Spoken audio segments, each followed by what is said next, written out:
ሰላም ጤና ይስጥልኝ። ውድ የተከበራችሁ ቤተሰቦች እንዴት ናችሁ? አላችሁ ወይ? እንግዲህ አሁንም እንደቀጠለ ነው ትላላችሁና እገታ ይሉሃል። ትክክለኛ እገታ ይሄ ነው። ምክንያቱም በመዳበሪያ አፍናችሁ ልገሉት ነው እንዴ? ለማንኛውም ቤተሰብ ኤፍሬም የሆነ ነገር እንዳለበት ያስታውቃል። ምክንያቱም ኤፍሬምን ብትይዙት ሁሉን ነገር ያወጣል ብዬ አስባለሁ። አብርሽ ላይ የሆነ ነገርማ እንደተደረገ ሚስጥር አለ። ምክንያቱም ሩታና እሱ የሆነ የሚያውቁት ሚስጥር አለ። ለዛ ነውና በርቱ እንዳትለቁት ማለት ነው። ምክንያቱም ያው ኤፍሬም እንግዲህ አሁን ስለተደወለለት ይመጣል ብሎ ጓደኛዬ ነው ብሎ መምጣቱ አይቀርምና ሲመጣ ያው ይታፈናል ማለት ነው። እና ምን ለማለት ፈልጌ ነው፣ የታፈነ ሰው ሳይሆን እኮ መኪና ላይ ስታወጡት የሆነ የሞተር ሬሳ ነው ተሸክማችሁ የወጣችሁ የሚመስለው ማለት ነው። እና ኮመንት ላይ ደግሞ ምንድነው ብዙዎቻችሁ ኤፍሬም አይደለም የምትሉት ማለት ነው። ሲጀመር እኮ ኤፍሬምን እንዲያመጣው ነው ይሄኛውን ያሰሩት ማለት ነው። ምክንያቱም ጓደኛው ስለሆኑ አብረው ስለሚኖሩ ኤፍሬምን እንዲያቀርብ፣ ምክንያቱም ኤፍሬም የሚያደርጋቸው ነገሮች መውጫ መግቢያውን ስለሚያውቅ ነው።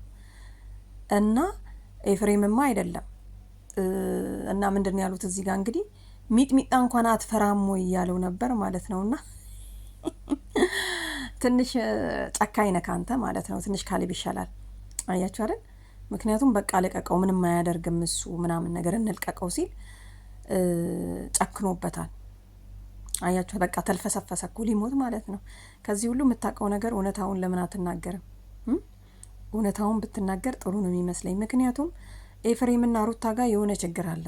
አብርሽ እኮ አንድ ቀን መናገሩ አይቀርም ሲድን ማለት ነው። ያው ዛሬማ ታሟል አይደል? አሁን ደግሞ ብዙ ጋር ስለገባ ይድናል ብለን ተስፋ እናደርጋለን። ምክንያቱም ከጭቅጭቁ ቢያንስ ከጭቅጭቁ ይድናል። እና ሄርሜላንም እንግዲህ ያው ለሄርሜላ መንገድ ተከፍቷል። ምክንያቱም የምታገኝበት መንገድ ነው ያለውና አሁንም ደግሞ ሩታ ስትመጣ ደግሞ ሄርሜላን እዛ ስለምታገኛት መጣላታቸው አይቀርም።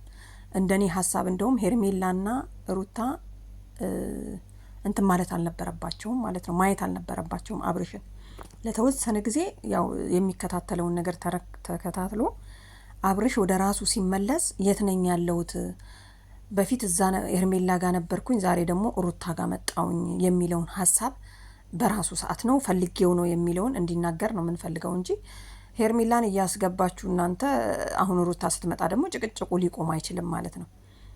እና ቡዜ ደግሞ ያው እግረ መንገዴን በዛውም ልንገረሽ ብዬ ነው።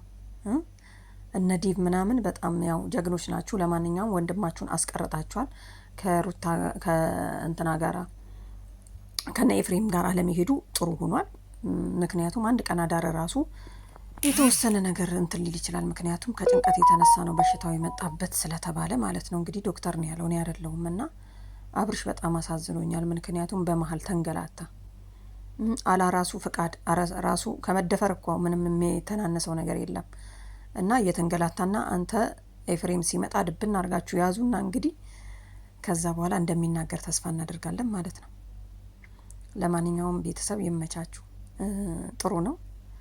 ልጁን አፍነክ አትግደለው ለማለት ያክል ነው። ምክንያቱም ባለቤቱን ነው። አሁን እኛ እኮ በጣም ችግር እየፈጠርን ያለነው ለሁሉም ነገር ምንም ነገር የማያውቀውን ሰው ነው የምናንገላታው፣ በሌላ መንገድ ራሱ ስናየው ማለት ነው። ምክንያቱም ይሄ እኔ እሱን እስካንገላታሁት ያኛውን ያመጣል የሚል እንትን ስላለ ማለት ነው። እና ጥሩ አካሄድ ነው፣ ትምህርቱም ይነፋል። ለማንኛውም እንዲህ አንገጩን አንገጫግጨቅ ልትገለው ነው።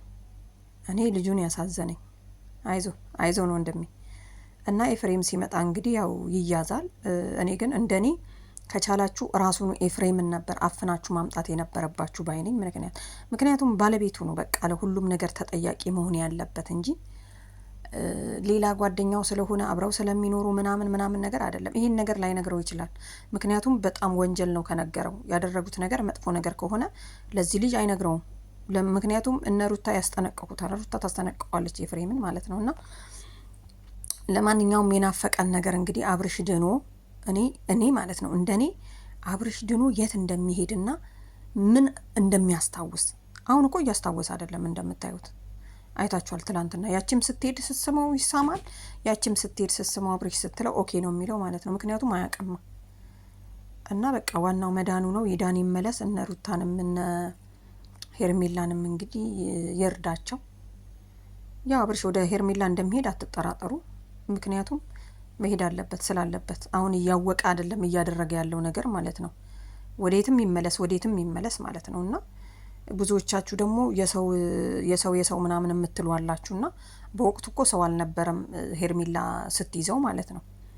በወቅቱ ሰው አልነበረም።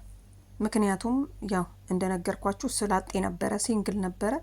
ሩታ አገኘችው፣ እንትና ይቅርታ ሄርሜላ አገኘችው ማለት ነው። ሩታማ የራሷ ነው። እና አንድ ነገር የጣሉት ነገር ተነስቶ ወደ ሌላ ሲነሳ በጣም እኛ ሴቶች እንቀናለን። ችግራችን ይሄ ነው ማለት ነው እንጂ ሌላ ምንም ችግር ያለብን አይመስለኝም። ለማንኛውም እንግዲህ እንደዚህ አንገላቶት መጨረሻ ላይ ፈቶት ለቆታል፣ ሄዷል። ምክንያቱም ኤፍሬምን ነው የሚጠበቀው። ለማንኛውም ቤተሰብ ላይክ እያደረጋችሁ